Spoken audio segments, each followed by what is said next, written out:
Today we are going to have Sri Krishna Puja.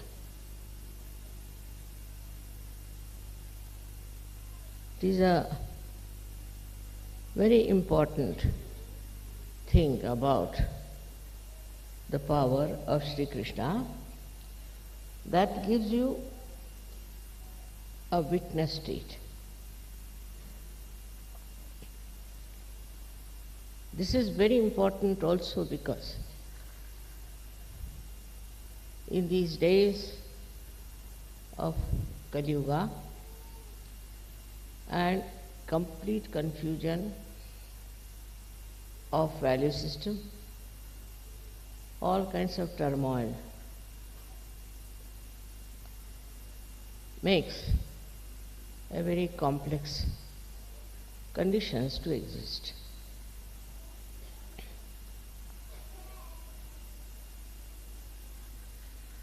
The state of witnessing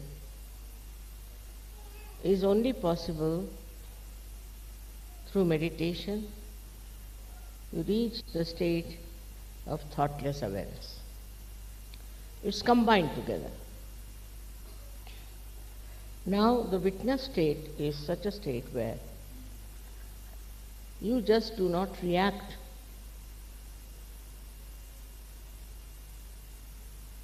If you react, then the problem starts.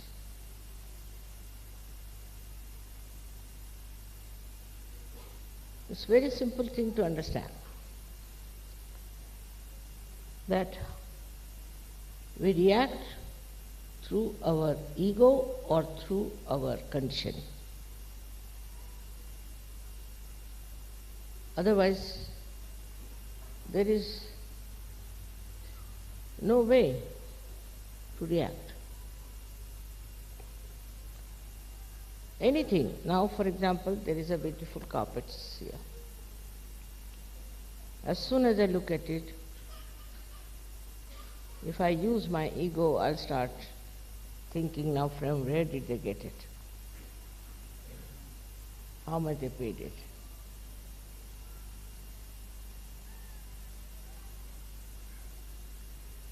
This is the first reaction. Then you can even go further with it. Anger can come in. Why did they bring such a nice carpet? What was the need to put it here? Goes on like that, one after another. Now in my conditioning, if I see these things, I would say that this color is not suited for Krishna Puja. They should have had another puja, another color for this Krishna Puja. So this kind goes on from one to another to another. But that means this conditioning is built up within us. All our problems of our conditioning are really horrible. For example, racialism. We have racialism. In America it's very much more, you can feel it. Though they don't say, but if you go, say, from Italy, you feel it. If you go from India also, you can feel it. Now why this racialism? What is the reason? Why do we react to this kind of horrible hatred for another community or another color, which is only skin deep? Now with rationality, you might be able to explain, oh, what, these people, they are absolutely useless, or they have come to our country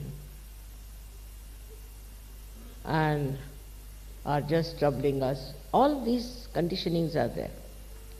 But if you see, when they talk of immigrants, The Americans must know they are immigrants, all of them. America never was their country. And they threw away all the other Red Indians, took away their land, and very nicely they are the owners of America. But the reaction is those who are not white complexion, they are all to be condemned, tortured. Now, if they are by nature violent, then also this conditioning of violence comes in. Then they start killing each other. They have killed ruthlessly so many people, thinking that they have a right to go into any country and kill everyone and take the land that is not their own. Actually, land doesn't belong to anybody as such. But nobody has a right to go to some land and try to occupy it and throw away the people who do not belong to that country. Yesterday was the Independence Day of India, and I have seen the flag going up, our national flag, and the British flag going down. All that has happened after so much of struggle, so much of sufferings of the people. Because they came to India, landed nicely there, and became the masters. So, this is also a kind of a conditioning that comes in a collective way, that you go into anybody's country, throw away the people from there, or sort of occupy that place and become the masters. It's like going into somebody's house that belongs to somebody and throw away the people who are inside and nicely settle there as the owners and the masters. Because they have better intelligence, perhaps the cunning more in them. With that cunning, if the white people think they can rule the black people, is not where you can develop a witness state. Can you take the baby out? Why is she crying?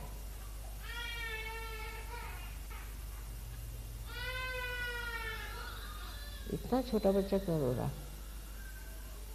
Must be thirsty.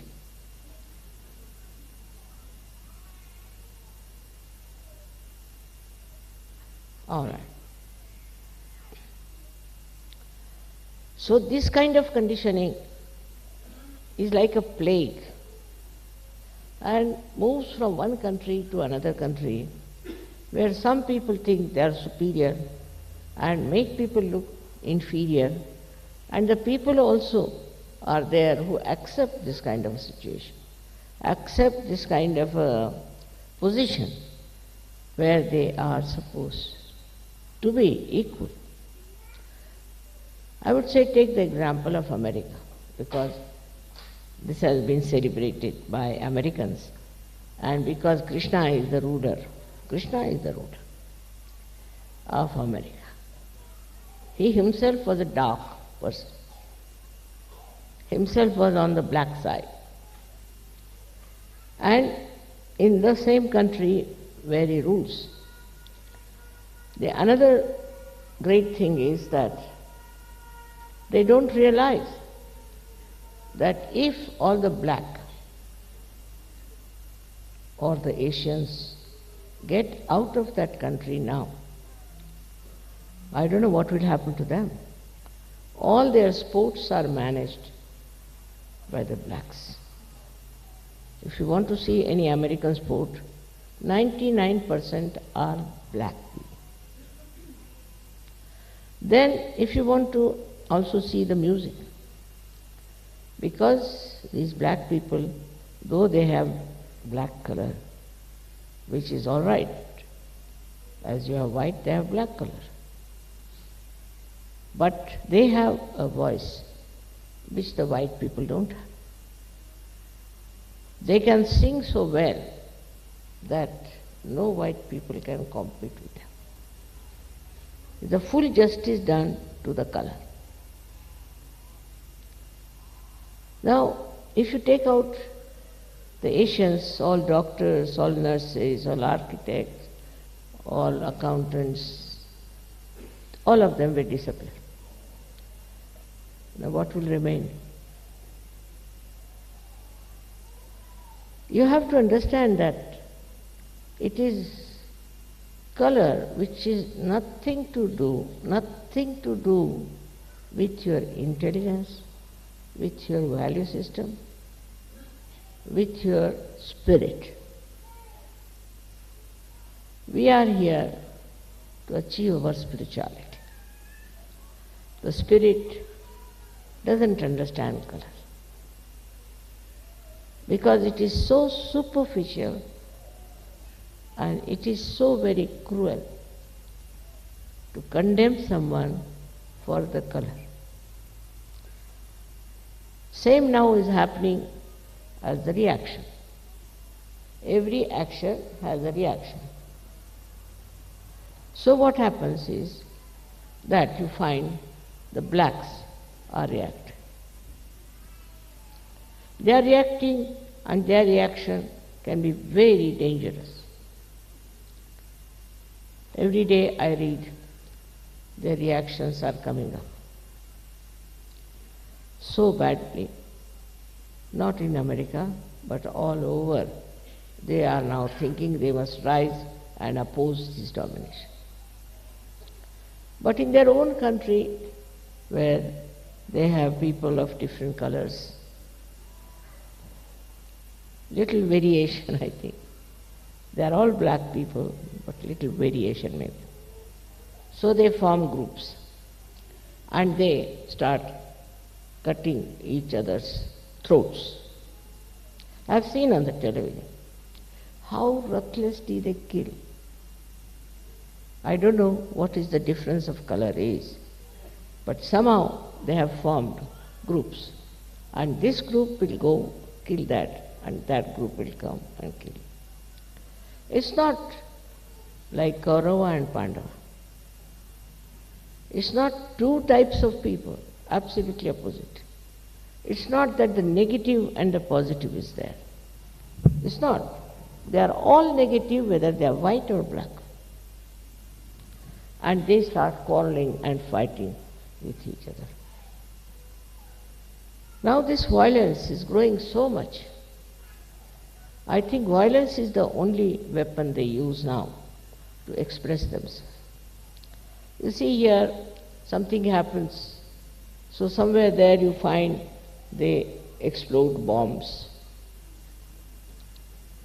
and kill so many innocent people. It's very, very sinful to do that. Even the slightest violence is sinful. And this kind of a violence, in the eyes of Sri Krishna, are absolutely to be punished very badly. Now this comes through ego. You think because you belong to one clan, another clan you can kill. Or something like that.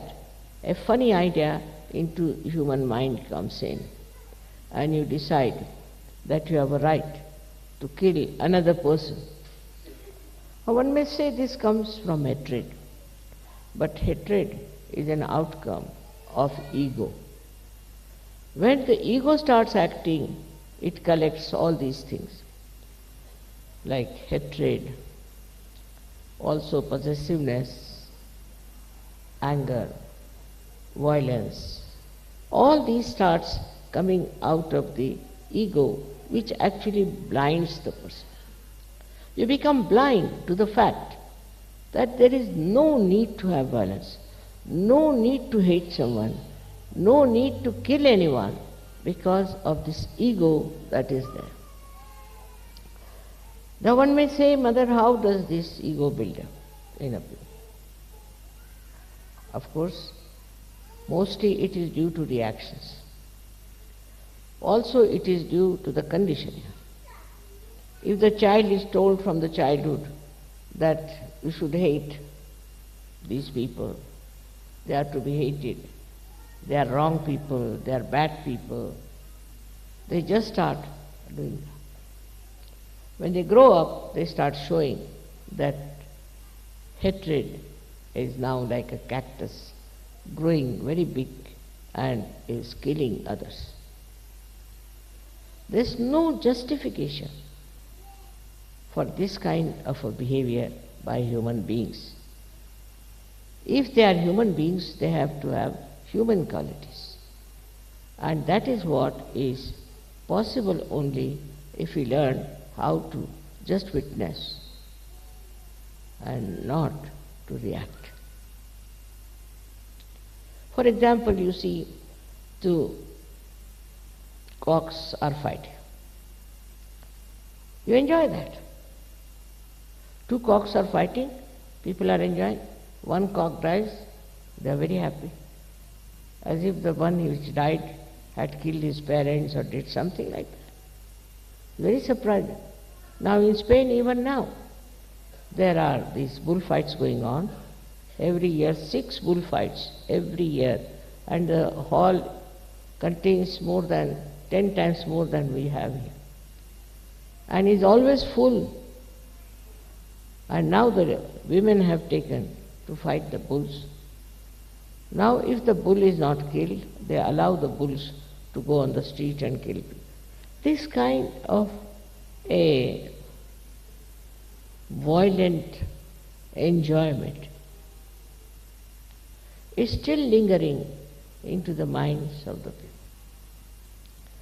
It is so sad to see people who are now talking of humanity, talking of peace, talking of joy, are still enjoying these violent acts. Either they are doing or they want to watch. So then you go to these films and things that are being created of a horrible violence and people enjoy it. Enjoy such films, and such films are again created. Now, if you really become a witness state, if you are in a witness state, then what will happen? If you watch any such things that are happening, it will subside. If you are in a witness state, and if that level, then no accident will take place in your sight. Even if there's an accident, then you can save the person, you can help the person very actively. That's in a very small scale. But even in a very large scale, you can do it. Something wonderful. I remember I was not very old at that time, but we were living in a house very close to the secretariat, where they had a strike. And they were asking for separate Maharashtra or something. So the police was standing there, and by the order of the chief minister, they were shooting at everyone who was coming. Anyone who passed through that road, they were shooting, they were enjoying a shooting game, all of them. I saw all this and I just couldn't bear it. I just went down and asked the police to stop it. They stopped. You'd be amazed, they stopped. Then I carried those people who were wounded up in my house, took out their bullets and all that, called the ambulance and saved them. But for that, one thing was there, I was in a state of witnessing. So you become fearless. There is no fear at all once you learn how to have the state of witnessing. Because when you are not witnessing, you get disturbed, you get upset, you get excited, You may join also this wrong time. But if you are in a state of witnessing, that itself is a power, and that witnessing state helps you to win over so many difficulties of other people. This is Chinese story about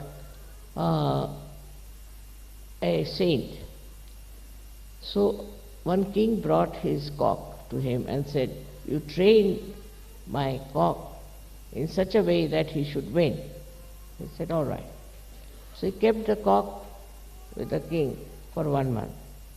And when the show started, different cocks came from different places and they all started fighting. This cock just stood up and was watching, just watching. And other cocks got such a fright. They couldn't understand how this fellow is not disturbed. He's just watching, he's standing, he's doing nothing. So all they disappeared from the arena and he was declared as a successful man. So this is the best way to bring non-violence. In violent places you go and stand steadily there, facing all the things that are happening, and that witness state acts and stops that kind of a violence that is going on.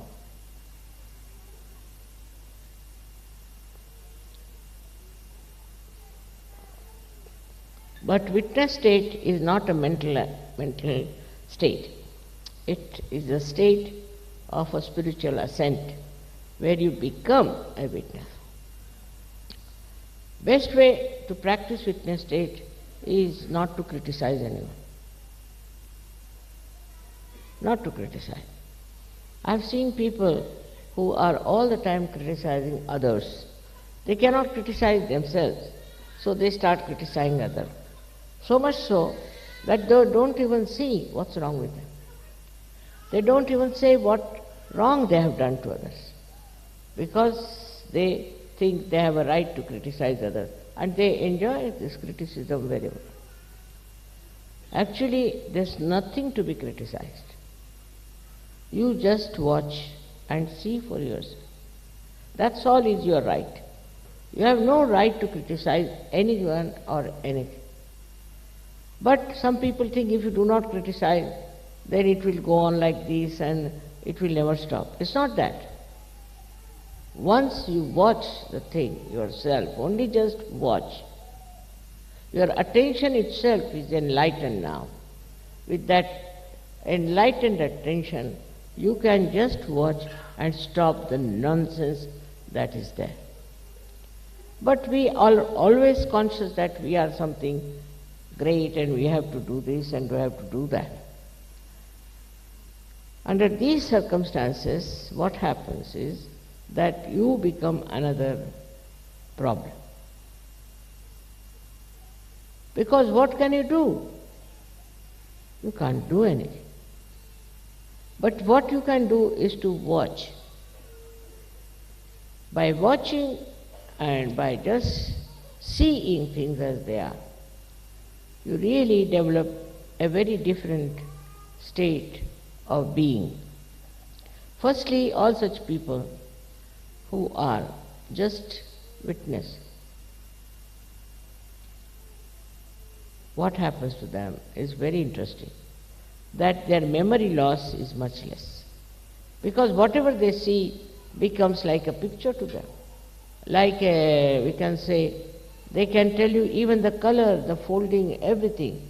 Whatever they see is so much in their mind like a photo, and they can tell you exactly what they have seen.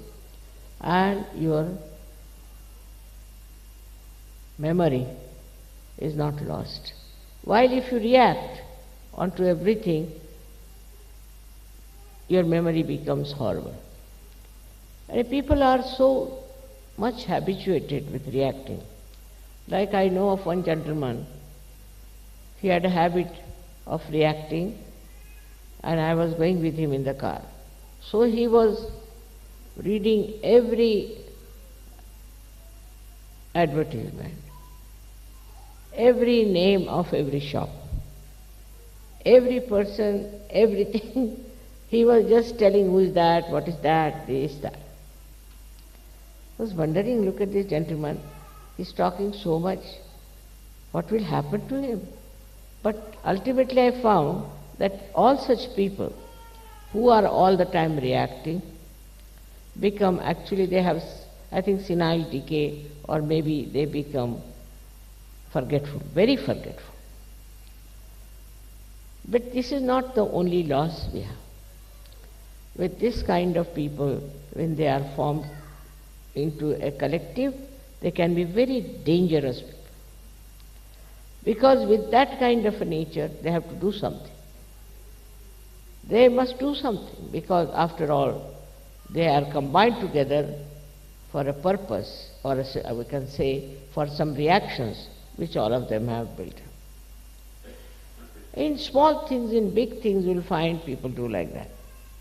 And some people who are very much developed in this kind of behavior can collect lots of people and do any amount of harm to others. I would get the picture of Hitler. For 9 years this fellow was watching what wrongs Jews are doing. He wouldn't watch what Germans are doing, what wrong they are doing to the society. And that time the society also was very bad, because they were having all kinds of licentiousness. Now he was noting down, these Jews are like this, they do this, they take money, they lending money, all kinds of things he got into his head. As a result of that, he built up a reaction into him that we must somehow or other see that these people go away from Germany. But then he thought, even if they go away from Germany, they'll prosper again. So why not kill them? I mean, to such an extent that even, you cannot see such films. You cannot see anything of that nature that Hitler did. But he did it. And people who followed him also did it. Without feeling any hitch, as if it was a matter of great pleasure or a joy, or maybe it's a duty. How could they get duty bound to such a horrible thing like killing thousands and thousands of Jews? What Jews had done to them, they could have corrected it. But why did they indulge into such violence? And they wanted to finish all the Jews of the world.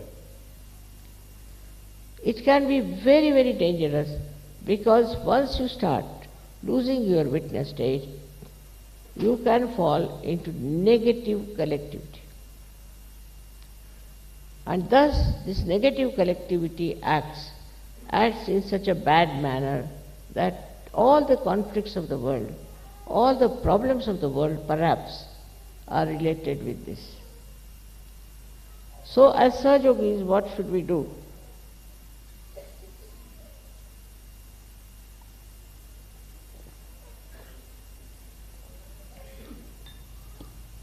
We should not react.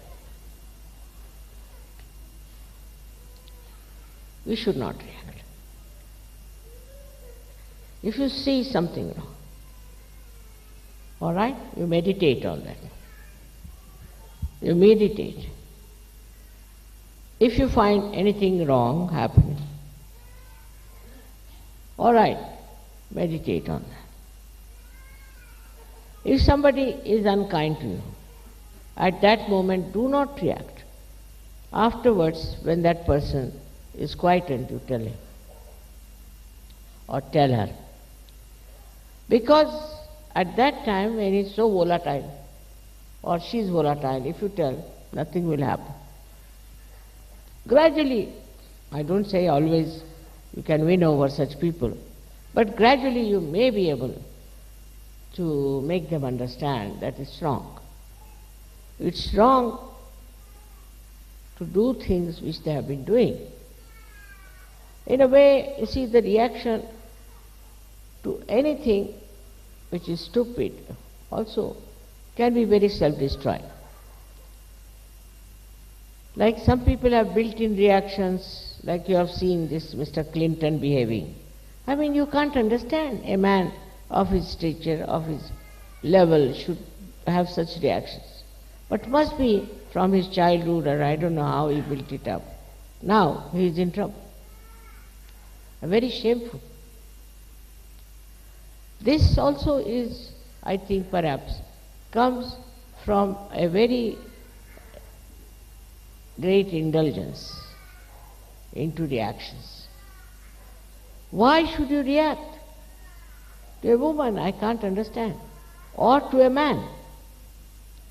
And this is one of the biggest problems of today's culture, especially in all the developed countries. That all the time men are looking at women, women are looking at men. For what? Perhaps they look at women because they want to see how many women are looking at them. Or they look at men perhaps, maybe that how many men are looking at them. Why?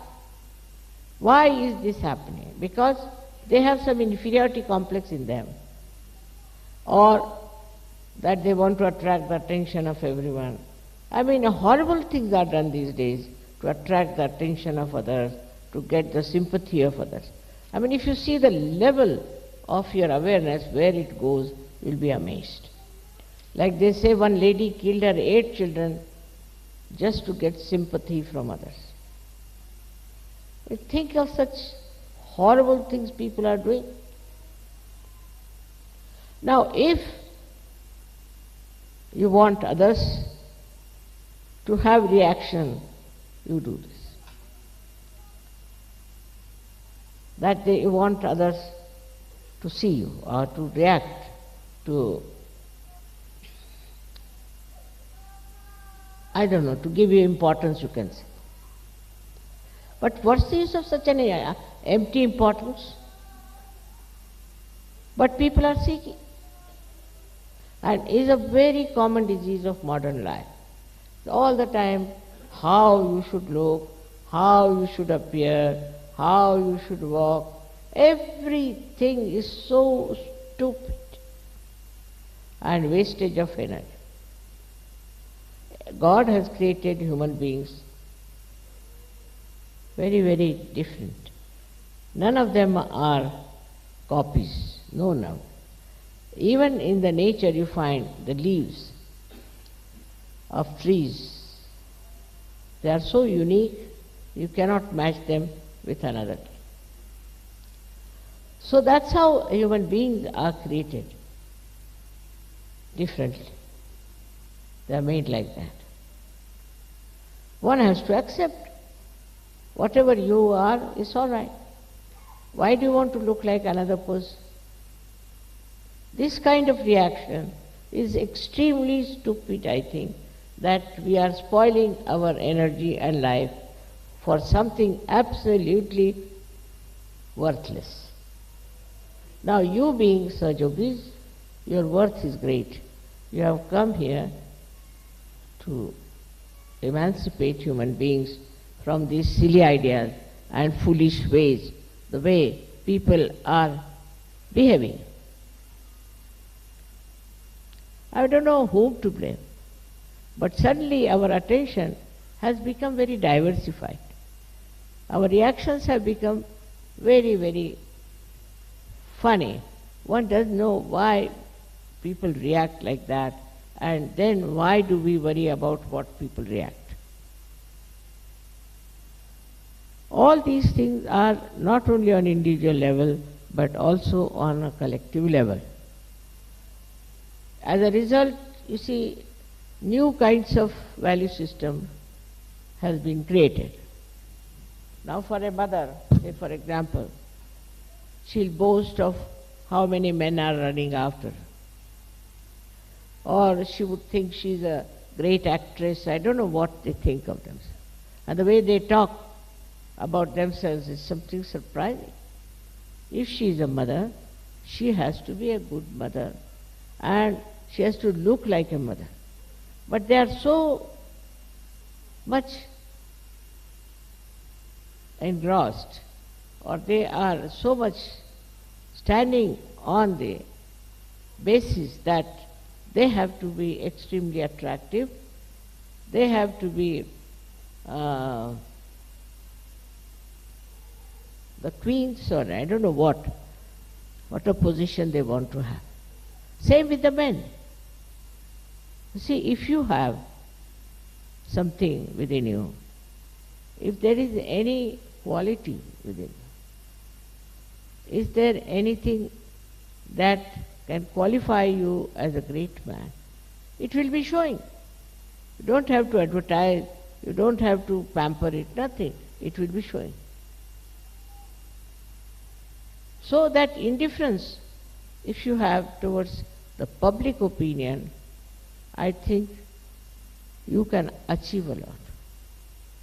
Most of the frustrations will disappear. In Sahaja Yoga also I have seen people want to show off a lot. I know who does that. But they should know. Once you do not react to outside, you will start reacting to inside, and introspection will start properly. When you see yourself, you will be amazed how admiring you are, how happy you are. Now, if you go beyond that a little more, then you don't think of all these things. You just become thoughtless, and you just stand up as a person who is respected, whose company is wanted, who is loved, and who is cared for. So one should not worry as to what people react, what they say about you, what they think about. You should just introspect and see for yourself.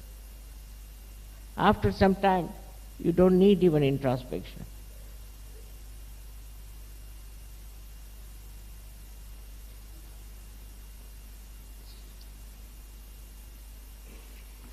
It is a kind of a state I am talking about, where Sri Krishna told Arjuna that I will not fight. So in between me and the army, my army you have to select. So Kauravas said, no, we'll take our army. Your army. You give us your army, and we'll strengthen our army. But Arjuna said, I don't want army, I want you. You don't want to fight, it's all right. Because though he will be there in a witness state only, he won't be fighting, but his power will act. He doesn't have to fight. He doesn't have to do anything but his own power, which is outwardly is silent, but will act, and that is how we will win the war. So this power of witnessing, you all should develop. Try to develop it. That when you are reacting, stop reaction. Stop reaction about everything. You will be amazed. You will find yourself a very, very powerful person, in the sense you will have no ambitions, you will have no desires, you will have no special fondness or anything. But just you are witnessing the drama. It's very interesting to witness also, because then you understand the humor behind everything, you understand the stupidity behind everything, you understand also how people have been so violent, and you just laugh at it. Don't get upset, excited, nothing. Just laugh at it. After some time, you will be amazed. Your witness state will increase. And when in the collective, all of you have that witness state, you can do wonders without doing anything, without saying anything, without acting. Only your presence itself can work it out. I don't say that it will have effect on everyone. No, can't say. But most of the people, any person who is in that state, he is the one who brings peace. He brings joy. I'll tell you a story of a Sahaja who was going to another island. He was living in an island for Sahaja work. And he found the whole sky was covered with very black clouds, thundering clouds. So he just looked at them like this. And he said, wait till I come back. I'm going to do mother's work. He went to another island. He did the program, everything happened. And when he came back, he wanted to sleep.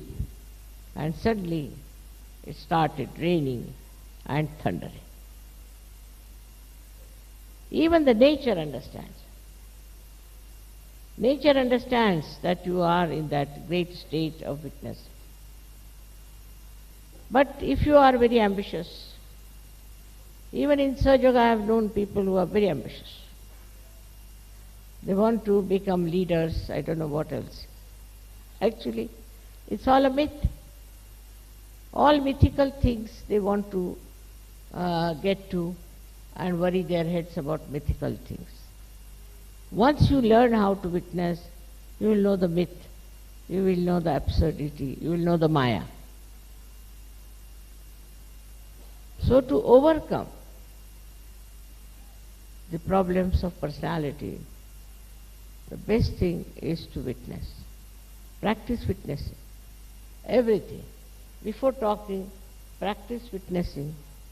Before giving any comments, just start witnessing. It's a very, very satisfying attitude. In Sri Krishna's life, the greatest power he was a witnessing personality. Without doing anything, without taking a sword in his hands, without talking about fighting, he is the one who has helped Pandavas to win the war. Not only, but through his Gita, he has tried to tell us what we have to do to win the war over evil. Whole Gita is the witness state he is described about. If you read it, Gita now, from this angle, you will be amazed to find that everywhere he is like a witness, describing everything, whatever he sees. And he will tell you how this witness state has helped him to understand also human beings. He is a man who was, we should say, was not such a big businessman. Because first he told you that how to become Sthitaprajna. Sthitaprajna is the one who is in the witness state. If you see all these verses on Sthitaprajna, is nothing but a person who is in witness state, how he lives, how he is happy, how he looks at things. It's interesting, very interesting. First he describes that, not like a shopkeeper who will describe first the bad thing. but he starts with the best. Then he goes down to other things and tell you that whatever are the three aspects. The first he talks about karma, and many people get stuck at that point, that whatever karmas we are doing, we'll get the punyas out of it. But he is not. He didn't say that. If you know him, then you will know he never meant that.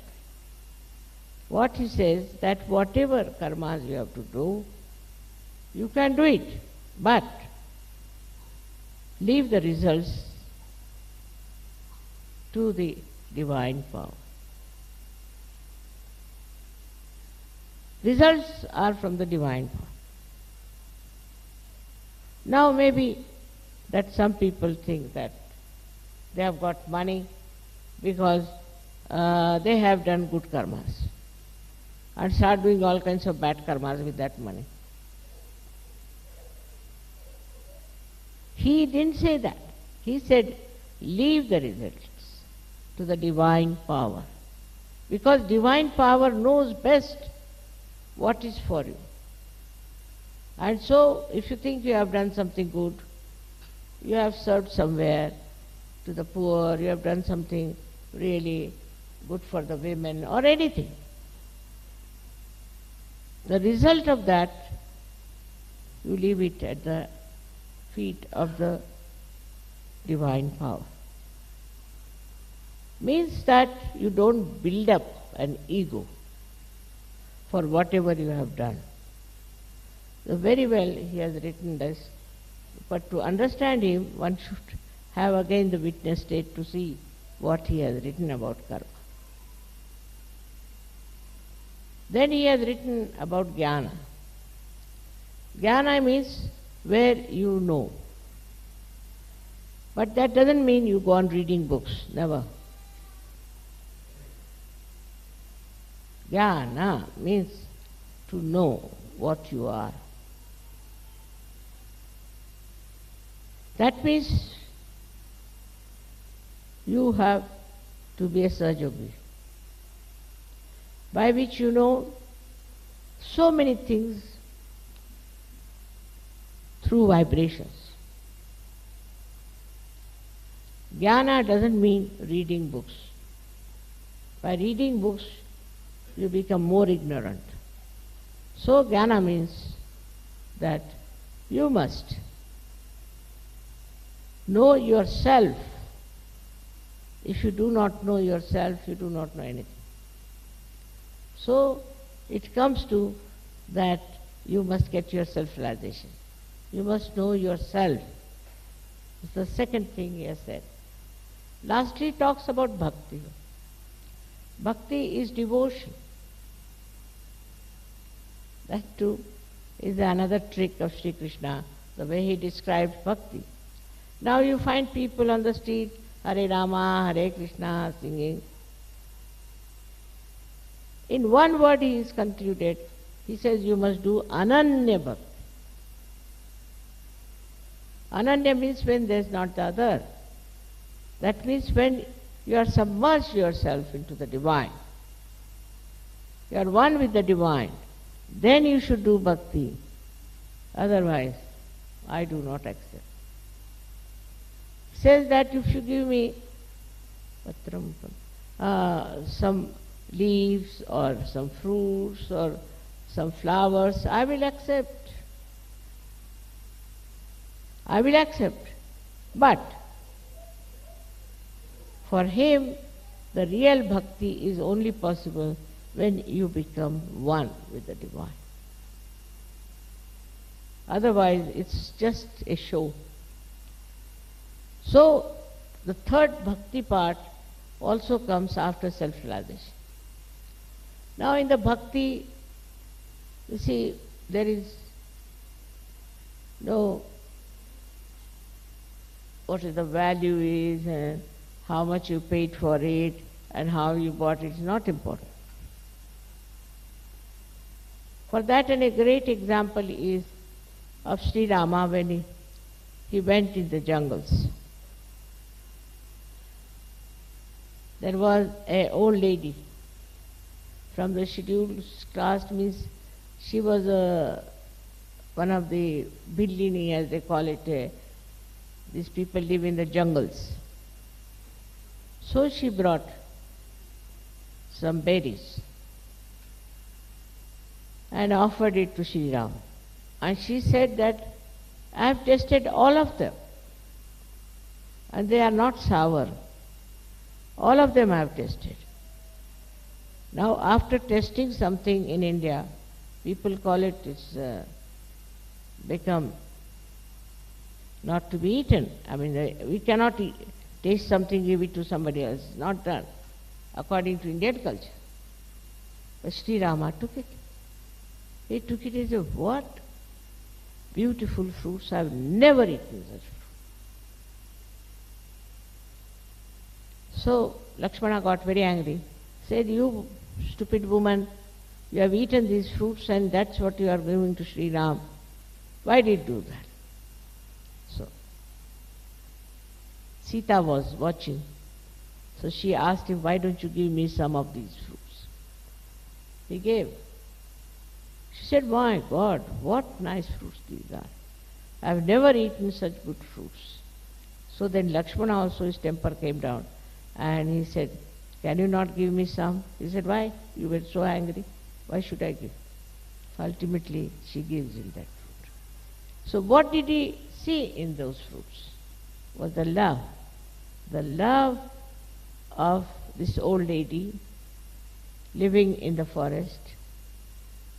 Her love, which was important.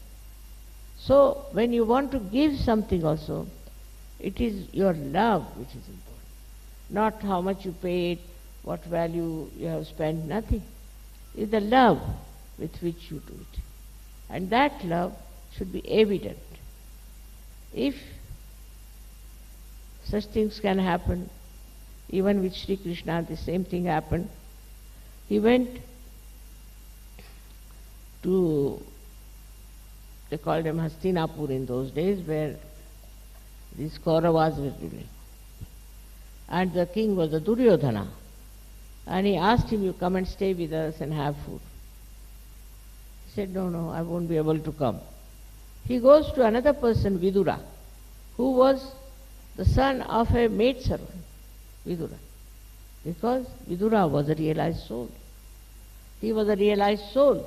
So he went and ate in his house where he had cooked very simple food. Because he was a realized soul, to him, he was the best to have food with. So, your value system should be based on such things like love. Where you can get love, you should be attached to that person. Where you get a realized soul, you should be attached to them. And not to worldly people who think no end of themselves and think that they are great. They may be. But to you, as Sahajogis, is the love of people which should be respected, should be understood and to be felt. But if you have no witness state, then you will see how much money this man has got, how many cars he has got, what clothes he is wearing. All these considerations will be there. But in a witness state, you will understand that you will get vibrations from this person. You will understand that person is spiritual. And that's how you will stick to such a person. You will not go for artificial things, but a genuine personalities that are there. May God bless you all. Thank you.